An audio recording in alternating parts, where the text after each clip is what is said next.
iEskom seyineminyaka engaphezulu kwe-10 ibhalelwa kukhanyisela isitshaba kuhle.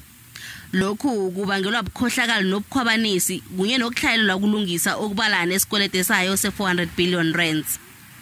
iEskom ibeke ukuqindelisa kwegezi esigabeni sesithandathu mhlapha nje okubangele ukuthi intethe ezimbalwa ze-Eskom zibhalelwe kusebenza kuhle. Ngomvulo umengameli uCyril Ramaphosa nakakhuluma nesitshaba ngamahlelo kahulumende wokusiza iEskom uthe batsho iEskom sele ithomile ngekambiso yayo yokufuna iinsebenzi ezinamakghonofundwa atlhayelako. The utility is now recruiting skilled personnel, including former senior Eskom plant managers and engineers from the private sector. Kanti iEskom ilandela amezi kamengameli yathi batsho iyasamukela isimemezelo sikamengameli sokuhlela ngobutsha. These reforms will go a long way towards easing the power generation constraints the country has been grappling with for some 14 years.